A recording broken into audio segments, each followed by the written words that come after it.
Are you ready to shatter the limitations of your current thinking? To tap into a reservoir of mental power you never knew existed? What if the very architecture of your mind held the key to unlocking unprecedented success, and you were just moments away from understanding how to seize control? Today, we're not just discussing a book. We're unleashing a mental revolution with I Have a Dream by Ferdie Addis. This isn't about history. It's about mastery. About learning how the world's greatest speeches didn't just move nations. They created them. From Martin Luther King Jr. to Winston Churchill, from Nelson Mandela to Queen Elizabeth I. These weren't just speeches. They were strategic blueprints forged in the crucible of history.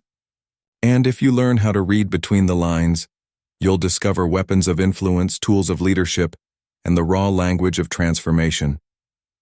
By the end of this episode, you won't just know these principles. You'll have the power to test and internalize them, forging a sharper, more resilient, more capable mind through our exclusive knowledge check. Stay locked in, because a powerful surprise awaits, and we're delivering a concise, high-impact summary that you'll carry for life. This is more than learning. This is mental re-engineering through the words that changed the world. Let's break through. Welcome to the Deep Dive. We take a single listener, like you, set of sources, and we really try to pull out the key insights. That's the goal. Today, our deep dive is for the learner, who's asked, well, a pretty fundamental question. Can a speech, no matter how memorable, actually change history? It's a big one. And our main source today is the book, oceanoffpdf.com, Basis Straight IA Dream-FerdieAddis.pdf. It's a really interesting look at famous speeches through time. Right. So our mission, essentially, is to see if we can figure out if, and maybe more importantly, how words spoken in these moments might have genuinely shaped the world. We're looking across different times, different situations. Yeah, and the book dives right into that tension. Is history just driven by these huge impersonal forces, economics, technology, that sort of thing? Yeah. Or can individuals, through their ideas, and crucially how they express them, actually change the direction of things? It's easy to feel like one voice can't make much difference against those massive tides. Okay, yeah, but the book argues against that passivity, doesn't it? It really makes a case that words have this unique power to mobilize people. Definitely. It argues that a powerful speech can tap into those feelings people already have, maybe frustration, maybe hope, but haven't quite articulated. And give them focus. Exactly. Turn those vague feelings into directed action.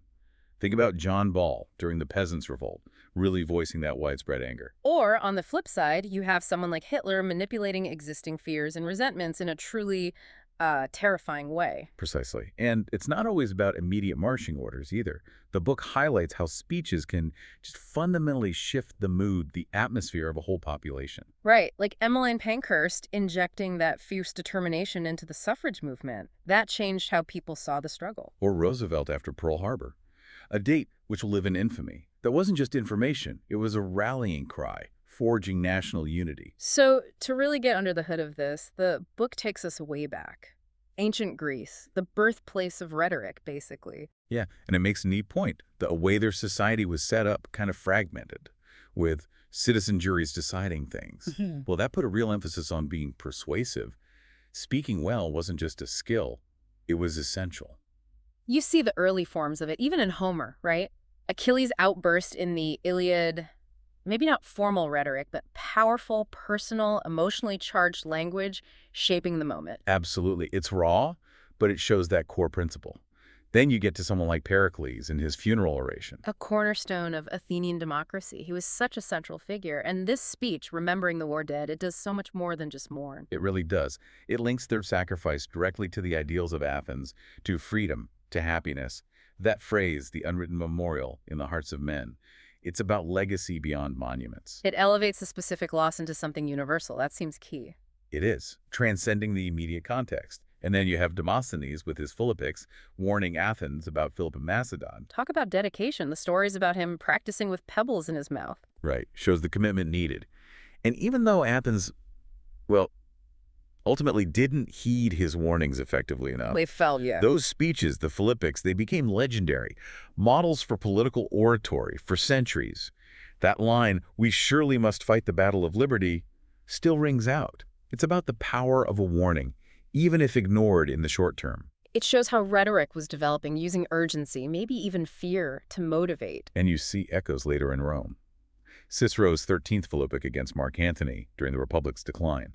Same kind of urgent call to defend liberty against someone he paints as a tyrant, a savage beast. Okay, so we've seen political and military speeches, but the book then makes a significant shift to the Sermon on the Mount. Yeah, Jesus of Nazareth. Not a political rally, obviously, but its impact. Arguably unparalleled, it laid the foundation for a major world religion. And the content was radical for its time, wasn't it? Rethinking core ideas about anger, lust, divorce, oaths. Absolutely.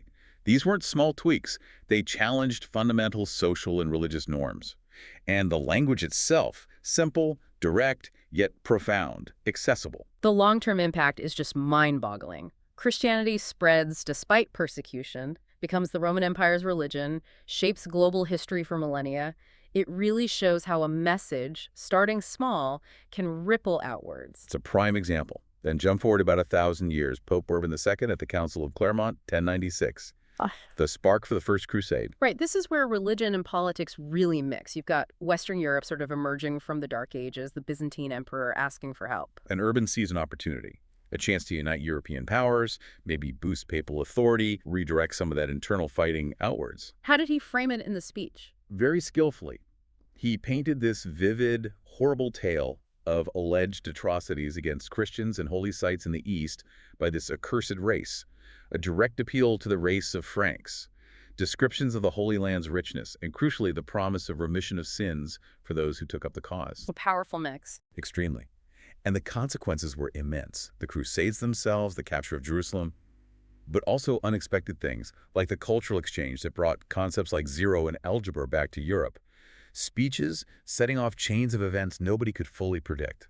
Okay, shifting gears again, the book looks at the Peasants' Revolt in England, late 14th century, John Ball. All right, a really different context. Yeah. You've got war, the Black Death's aftermath, widespread serfdom, harsh conditions. And John Ball, this radical priest, starts preaching about equality. That famous line. When Adam delved and Eve span, who was then the gentleman, it cuts right through the whole feudal structure, challenges the idea of inherent nobility. It's a simple, powerful assertion of basic human equality. A radical idea, then. It became a rallying cry against servitude. Definitely. Now, the revolt itself was crushed violently. Ball was executed. But the book argues his ideas lingered. They contributed to the slow decline of serfdom, and you can even trace echoes of that kind of radical Christian egalitarianism forward, potentially influencing thinkers centuries later, like some American founders. Shows ideas can outlive suppression. Then we have a very different kind of speech, meant purely for inspiration in a moment of crisis. Elizabeth I at Tilbury, 1588, Spanish Armada looming. This is less about policy, more about presence. The Queen, a woman leading in a man's world, physically there with her troops, declaring she'll live and die amongst you all. Hugely symbolic. And that famous bit about her body. Yeah, acknowledging the perceived weakness. I know I have the body of a weak and feeble woman, but then instantly countering it. But I have the heart and stomach of a king and of a king of England, too. Turns a potential negative into a source of strength. Exactly. It neutralized doubts, boosted morale incredibly, and helped cement that whole legend of the Virgin Queen, the embodiment of English spirit. Fast forward again, Oliver Cromwell booting out the Rump Parliament in 1653. This is an inspiration. It's pure force. Yeah, Cromwell was fed up. He saw the Parliament as corrupt, self-serving, ineffective after the Civil War. So he storms in and just lets loose with this incredibly harsh, religiously charged condemnation. Calling them a den of thieves, things like that. Pretty much. Accusing them of having no virtue, being greedy gold is your god. Very Old Testament fire and brimstone. And then the dramatic command, go get you out. Removing the ceremonial mace, the symbol of their authority. A very clear message. But did it achieve his long-term goals? Not really. The rump was gone, yes. But his later attempts at governance, like the Parliament of Saints, didn't work out either. He ended up as Lord Protector, basically a dictator, and eventually the monarchy came back. Shows that even decisive words and actions don't guarantee the intended future. Which leads us, maybe inevitably, to the French Revolution and Maximilien Robespierre defending the Reign of Terror in 1794. This is where rhetoric takes a really dark turn.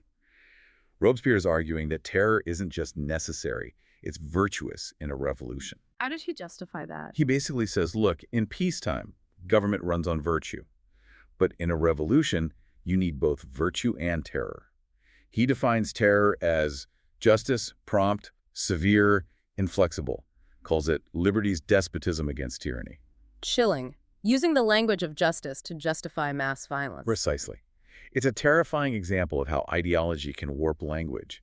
And ironically, this speech probably helped fuel the paranoia that led to his own downfall and execution not long after. It marked a turning point, leading the revolution towards a more conservative reaction. Then, from the height of revolution to the end of an empire, Napoleon's farewell to the old guard in 1814. Right, after his first abdication, this is a much more personal speech aimed at his most loyal soldiers. He's crafting his legacy here. He talks about their shared glory, their courage, their loyalty. He frames his abdication as a sacrifice for France, not a defeat. He promises to write their history, ensuring their deeds and his version of events were remembered. It's about controlling the narrative. Did it work with the soldiers? Probably in that moment, yes. They were intensely loyal, but as the book notes, it couldn't stop his exile to Elba, his brief return, or his final defeat at Waterloo. Words have limits against geopolitical reality. Okay, let's shift to America and a very different kind of voice. Sojourner Truth. Her "Aren't I a Woman" speech in 1851. An incredible moment. She was a former slave, couldn't read or write, but became this powerful voice for abolition and women's rights. The speech wasn't planned, apparently. Just spontaneous. Seems so. At a women's rights convention, she responded to some men questioning women's capabilities. And she did it by using her own life, her own body, her own experiences. That central question, "Aren't I a woman?" is so powerful. It is. She contrasts her hard labor, her strength, the pain of having her children sold away, with the delicate image of womanhood being promoted. She challenges the hypocrisy directly, points to her muscle, asks if she isn't a woman. It completely undercut the arguments against equality based on gender or race. A landmark speech for both movements. Then another American landmark, but very different in style, Lincoln's Gettysburg Address, 1863. So short, yet so monumental. Delivered at the dedication of the battlefield cemetery. It wasn't even the main speech that day. Hard to believe now. Right. But Lincoln manages, in just a couple of minutes, to redefine the entire meaning of the Civil War. He links the soldier's sacrifice back to the nation's founding principle, all men are created equal. He frames the war as a test of whether a nation conceived in liberty can survive. Exactly, and calls on the living to dedicate themselves to the unfinished work, ensuring that government of the people, by the people, for the people shall not perish from the earth. It wasn't immediately seen as brilliant, but its power grew over time. It's now almost sacred text in American civil religion. From that battlefield to another tragic ending. Chief Joseph's surrender in 1877. I will fight no more forever. Yeah, the end of the Nez Percé's long fighting retreat. They were trapped, starving, freezing just miles from the Canadian border. His words are just heartbreakingly simple. They are, stripped of all rhetoric. I am tired of fighting. Our chiefs are killed. The old men are all dead. It is cold, and we have no blankets. The little children are freezing to death. Hear me, my chiefs. I am tired. My heart is sick and sad. From where the sun now stands, I will fight no more forever. Just profound exhaustion and sorrow. It captures the utter tragedy of the Indian Wars, the end of a way of life. It resonates precisely because of its lack of artifice. Okay, moving into the 20th century now. Emmeline Pankhurst again, this time with Freedom or Death in 1913. This speech, delivered in America, reflects the escalating tactics of the British suffragettes. They were engaging in property destruction, hunger strikes. So this speech was justifying that militancy. Absolutely. She compares their struggle directly to warfare, says they are soldiers in a civil war. She argues that men have always had to fight for their rights, so why should women be expected to gain theirs peacefully? And the freedom or death part. She lays down a stark ultimatum to the government. You either give women the vote, or you'll have to kill them because they won't stop fighting. It's deliberately provocative, designed to shock and force the issue. Then, just a couple of years later, Patrick Pearse in Ireland. Ireland Unfree, 1915. Delivered at the funeral of a famous Fenian, O'Donovan Rossa. Pearse was a key figure in the rising tide of Irish nationalism, moving towards armed rebellion. The tone is intense, right? Very. Apparently, he was told, make it hot as hell, and he did. He praises Ross's lifelong dedication to a Gaelic-free Ireland, condemns British rule with real venom, pledging hate, and ends with that defiant line. While Ireland holds these graves, Ireland unfree shall never be at peace. It's practically a call to arms. It really is. And it leads directly into the Easter Rising the following year, where Pearse read the proclamation of the Republic. He was executed afterwards, becoming a martyr, and that speech became part of his legend. Which brings us to another figure from that time, Sir Roger Casement, and his speech from the dock in 1916. Casement's story is fascinating.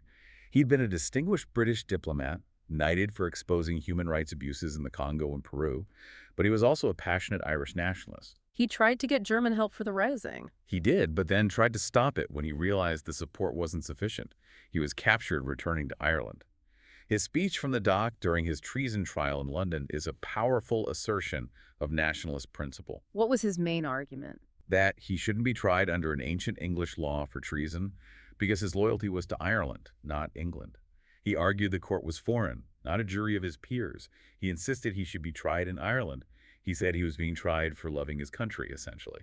That line about the right to rebel. If there be no right of rebellion against a state of things that no savage tribe would endure without resistance, then am I sure that it is better for men to fight and die without right than to live in such a state of rage as this? It's incredibly powerful defiance. He was hanged, of course, becoming another controversial martyr. Also in 1916, a very different approach from Mohandas Gandhi in India. There is no salvation for India. Yeah, Gandhi's speech at the opening of the Banaras Hindu University was quite radical in its own way. Indian nationalism was growing, but Gandhi took a different tack. How so? He basically criticized the elite Indians gathered there with all their fine jewels and westernized ways, while the vast majority of Indians, the farmers, lived in poverty. He told them, "There is no salvation for India unless you strip yourselves of this jewelry and hold it in trust for your countrymen." So internal reform first, self-reliance. Exactly. He argued that real independence wouldn't come just from the British leaving, but from Indians uplifting themselves, focusing on the poor, developing self-sufficiency. Salvation would come from the farmer, he said.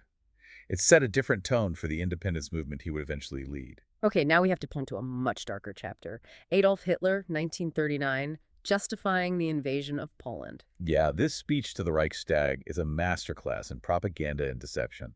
He paints Germany as the victim, relentlessly provoked by Poland, suffering under the injustice of the Versailles Treaty, particularly the Danzig Corridor. All lies, essentially. Utterly. He claims he tried peaceful solutions, but Poland refused. He casts his invasion as a defensive measure, and then that chilling declaration. He's put on his old soldier's coat again, the first soldier of the German Reich, and won't take it off until victory is secured or he won't survive the outcome. Pure theater and menace. And the consequence, World War II. The immediate consequence. A global catastrophe launched by words designed to deceive and incite. In stark contrast, we have Winston Churchill in 1940, Britain facing invasion. The book highlights 3 key speeches. Right, in quick succession as he becomes prime minister and France is collapsing. First, blood, toil, tears, and sweat. His initial address to Parliament, no false promises, just hardship. What is our policy? To wage war. What is our aim? Victory. Uncompromising. Totally. Then, after the Dunkirk evacuation, we shall fight on the beaches. Defiance in the face of potential disaster, vowing to fight everywhere, beaches, landing grounds, fields, streets, hills, never surrender. Expressing confidence that the new world will eventually come to liberate the old. And that's the third. Their finest hour. As the Battle of Britain begins, he frames it as an existential moment. If we fail, then the whole world will sink into the abyss of a new dark age. He calls on the British people to bear themselves so that future generations will say this was their finest hour. Just incredible feats of morale boosting. Did they work? Absolutely. They didn't win the war on their own, obviously, but they galvanized the British people, stiffened their resolve at a moment of extreme peril. Those phrases are still iconic symbols of resistance. Meanwhile, across the channel, Charles de Gaulle refuses to accept France's surrender. L'appel du 18 juin 1940. Broadcast from London on the BBC. Pétain had just announced France would seek an armistice. De Gaulle declares, France has lost a battle, but France has not lost the war. He insists defeat isn't final, points to France's empire, potential allies like Britain and the U.S. A call to keep fighting. Yes, he calls on French officers, soldiers, engineers, workers, anyone who can, to join him in London to continue the struggle. It was the foundational act of the Free French movement, keeping the flame of resistance alive. Hugely significant. On the Eastern Front, a year later, 1941, Stalin addresses the Soviet Union after the Nazi invasion. Right, in Red Square for the October Revolution anniversary parade, with German forces just outside Moscow, a very high-stakes moment. What was his message? Acknowledging the danger, the temporary losses, but insisting the Red Army is fighting bravely. He claims Hitler miscalculated, that the German invaders are straining their last forces and will collapse under the weight of their own crimes. He invokes Russian historical heroes, essentially. Yeah. We're in trouble, but we will prevail. And it rallied the people. It's credited with doing so, yes, contributing to the incredible resilience shown by the Soviets. They did eventually win, at unimaginable cost, and this speech is seen as a key moment in bolstering national morale. Back in the U.S., later that same year, December 1941, Pearl Harbor. FDR's A Date Which Will Live in Infamy address. Delivered to Congress the day after the attack. Short, solemn, and devastatingly effective. He condemns the sudden and deliberate attack, emphasizes the deception involved. While this attack was deliberately planned, the Japanese government had deliberately sought to deceive the United States by false statements. Listing the other attacks, too. Right, detailing the simultaneous attacks across the Pacific. Yeah. Then the powerful assertion of American resolve. No matter how long it may take us to overcome this premeditated invasion, the American people in their righteous might will win through to absolute victory. He asks Congress to declare war. And the consequence was immediate. Yes. Isolationism vanished overnight. The U.S. entered World War II united in purpose. That phrase, a date which will live in infamy, instantly became part of the American lexicon. Now, the book includes something slightly different, Laurence Olivier's rendition of Shakespeare's St. Crispin's Day speech during WWII. Yeah, from Henry V. Olivier performed it on radio in 1942 and then in his famous film version in 1944, right around D-Day. Why was it so resonant then? Because it's about a small English army facing overwhelming odds on French soil, just like the British forces in WWII. Henry V's speech before the Battle of Agincourt is all about honor, brotherhood, turning adversity into glory. The fewer men, the greater share of honor. We few, we happy few, we band of brothers. So it tapped into that wartime spirit. Deeply. It provided this historical echo, linking their current struggle to a legendary past victory, boosting morale by invoking national pride and the spirit of camaraderie. Speaking of pre-battle speeches, General George Patton's address before D-Day in 1944, very different style. Oh, completely different. Famous for its profanity and raw aggression. Patton wasn't Shakespearean, he was blunt. What was the core message? Basically. War is brutal, killing is necessary, get it done fast so we can go home. The shortest way home is through Berlin and Tokyo. Lots of personal insults directed at Hitler. Emphasis on teamwork, overcoming fear, the glory they'll feel afterwards. Your granddaddy rode with the Great Third Army and a son of a goddamn bitch named Georgie Patton. Not subtle, but effective for his audience. That was the intention. To fire up his soldiers, dispel fear with aggression, get them ready for the immense dangers of the Normandy invasion. It's controversial, but undeniably motivational in its own way. Okay, shifting to the post-war world. India's independence, 1947. Jawaharlal Nehru's A Tryst with Destiny. Delivered at midnight as India became independent. A truly historic moment. Nehru's speech captures that sense of awakening. Key themes. The rarity of the moment. A moment comes, which comes but rarely in history. When we step out from the old to the new, when an age ends, and when the soul of a nation, long suppressed, finds utterance. He speaks of fulfilling pledges, the responsibilities of freedom, building a nation where all citizens are equal regardless of religion, cooperating for world peace. A very idealistic and hopeful vision. A foundational speech for independent India. Absolutely, setting the tone for the new nation. Then, in 1960, British Prime Minister Harold Macmillan addresses the South African Parliament, the Wind of Change speech. A very significant moment. Delivered to the heart of the apartheid regime. Macmillan is touring Africa, seeing the rise of nationalism everywhere. What was the Wind of Change? African national consciousness. He stated it plainly. The wind of change is blowing through this continent, and whether we like it or not, this growth of national consciousness is a political fact. He subtly warned South Africa that clinging to apartheid was unsustainable and could destabilize the balance between East and West. How was it received? With shock by the South African government. It was a clear signal from a major Western power that the world was moving away from colonialism and racial segregation. A polite but firm message that apartheid's days were numbered, even if it took decades longer. Then, 1961, John F. Kennedy's inaugural address, Cold War tensions high. A very famous speech full of memorable lines. Kennedy had won a narrow election, faced huge challenges. His speech aimed to inspire Americans and project strength and idealism abroad. The famous lines. Let the word go forth that the torch has been passed to a new generation of Americans. The pledge to pay any price, bear any burden, meet any hardship, support any friend, oppose any foe, in order to assure the survival and the success of liberty. And of course, ask not what your country can do for you. Ask what you can do for your country. And extending it globally, ask not what America will do for you, but what together we can do for the freedom of man. It set a very specific tone for his presidency. It did. A sense of youthful energy, commitment, global responsibility. Hugely impactful at the time. And then arguably one of the most famous speeches ever delivered. Martin Luther King Jr.'s I Have a Dream, 1963. Delivered during the March on Washington for Jobs and Freedom. Just an absolute masterpiece of oratory, blending political demands with prophetic vision. What makes it so enduring? So many things. The powerful indictment of America's failure to live up to its promise of equality.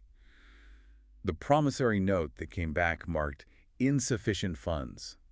The incredibly vivid imagery of his dream. Former slaves and slave owners' sons sitting together, Mississippi transformed, his children judged by character, not color. The rhythmic repetition of I have a dream today, building to that final crescendo, quoting the spiritual, free at last, thank God Almighty we are free at last. It wasn't just a speech, it was a defining moment for the civil rights movement. Absolutely. It captured the moral urgency of the movement and presented a compelling, hopeful vision that resonated across America and the world.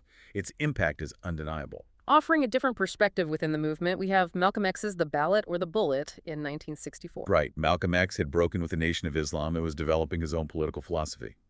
This speech represents a more militant stance than King's nonviolence. The choice is stark. Very. He questions whether black people can achieve freedom through the existing political system, the ballot, if that system continues to oppress them. He argues that if political means fail, then self-defense, the bullet, becomes necessary. He emphasizes black nationalism, controlling their own communities, their own economy. He rejects being called an American while denied basic rights. But he also reached out. Towards the end of his life, yes. In this speech, he says he's willing to work with anyone of any color who genuinely supports human rights for black people. It represents a crucial, though tragically short, evolution in his thinking. Jumping across the Atlantic again, Margaret Thatcher in 1980, the lady's not for turning. Britain was facing high inflation, unemployment. Thatcher's conservative government was implementing tough, unpopular austerity measures. There were calls even from within her own party for a U-turn, a change of policy. And her response?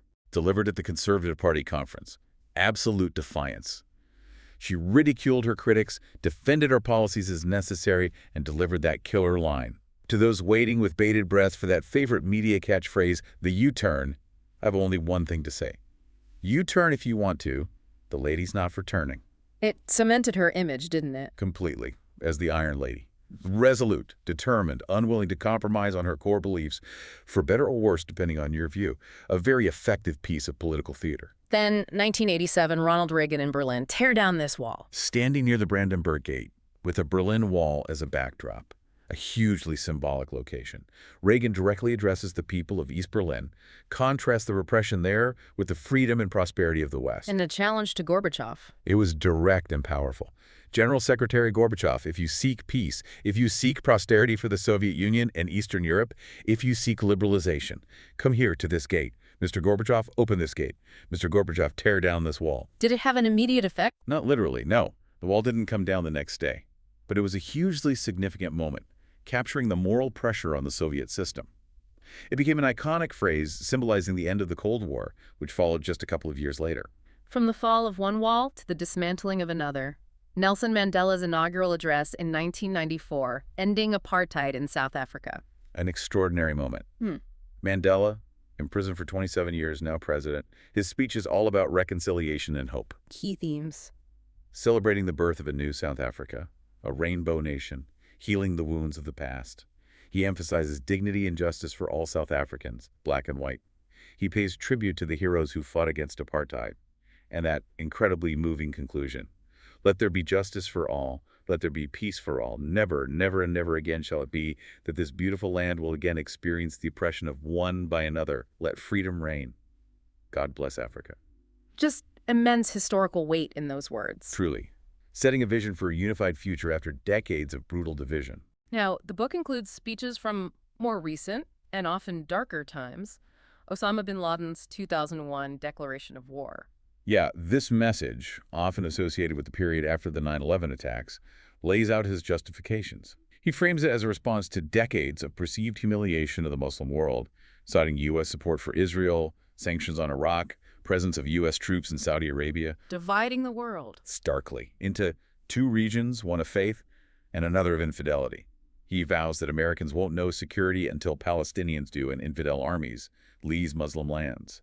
It's a declaration rooted in a specific extremist interpretation of history and religion, used to justify mass murder. And the consequences were enormous. Redefined global politics, launched the war on terror, led to protracted conflicts, a chilling reminder of how words can fuel hatred and violence. President George W. Bush's response came in his 2002 State of the Union address, the Axis of Evil speech. In the aftermath of 9/11 and the invasion of Afghanistan, Bush identifies North Korea, Iran, and Iraq as states pursuing weapons of mass destruction and supporting terrorism. He labels them an axis of evil, arming to threaten the peace of the world. What was the impact of that phrase? Hugely controversial. It signaled a more assertive, potentially preemptive U.S. foreign policy. Critics argued it oversimplified complex situations and unnecessarily antagonized those countries. Supporters saw it as a clear-eyed assessment of emerging threats. It certainly laid the rhetorical groundwork for future interventions, particularly the 2003 invasion of Iraq. And just before that invasion, Colonel Tim Collins gave his eve of battle address to British troops. This speech gained widespread attention, often contrasted with the more political rhetoric surrounding the war. Collins spoke to the 1st Battalion of the Royal Irish Regiment. What stood out about it? Its focus on the soldiers' conduct. He emphasized they were there to liberate, not conquer. Respect the Iraqi people, their land, their history. Iraq is steeped in history. Be fierce in battle, but magnanimous in victory. Treat prisoners with dignity. Avoid civilian casualties. Wipe them from your memory, those who surrender. A call for ethical warfare, even amidst the brutality. It was widely praised for its humanity and leadership. Finally, the book concludes with Barack Obama's 2008 victory speech. A hugely historic night, electing the first African-American president. His speech in Chicago captured that sense of history and hope. What were the main themes? Change. Change has come to America. Unity. There are no red states and blue states, only the United States of America. Possibility. America is a place where all things are possible. He acknowledged the challenges ahead but emphasized hope and called for collective effort. He addressed the world, promising American leadership based on ideals, not just power. And that signature phrase, "Yes, we can," echoing throughout. A powerful capstone to a long campaign and a moment of immense optimism for many. Definitely. It symbolized a major shift in American society and politics. So after traveling through all these moments, all these words, back to that initial question for you, our listener, can speeches actually change history? Well, based on this deep dive, I think the answer has to be yes. But with nuance, right? Speeches alone don't fight battles or build economies. Right. But what they can do, demonstrably, is shape belief. They can ignite action where there was apathy. They can change the whole mood of a nation. They can frame events, set trajectories, articulate visions that people rally around. We've definitely seen common threads, calls for freedom, justice, unity, resistance against oppression, powerful ideas finding powerful expression. And it's clear that context is everything. The speaker's credibility, the audience's readiness to hear the message, the specific historical moment, it all has to align for a speech to really land and have that history-altering impact. So maybe a final thought for you to consider. What is it that makes certain words, certain moments of oratory resonate so powerfully across time? Are there similar forces at play today? Maybe not in formal speeches, but in other forms of communication. How does language shape your world? Something to think about. The power of words is always with us. You've just been exposed to the potent, life-altering principles within I Have a Dream by Ferdie Addis. But let me be absolutely clear. Knowledge unapplied is potential unrealized. In a world that demands constant evolution, those who fail to internalize, test, and live this wisdom are not just standing still, they are falling behind. Don't let that be you. Subscribe to this channel right now to guarantee you never miss the ideas that give others the edge you deserve. Hit that like button to show your commitment to personal power, and tap into our exclusive resources using the links in the description. Because transformation requires tools, and we've stacked them there for you. We don't deal in theory. We deliver tested blueprints for high performance, legacy creation, and world-class communication. Now, are you ready for the final challenge? The Knowledge Check is here, a series of powerful questions that will lock in your learning, sharpen your mental edge, and prove to yourself that you're not here to dabble. You're here to dominate. Take the test. Claim the edge. And remember, you've heard the words that changed history. Now it's your turn to use them to change your future. Let's go.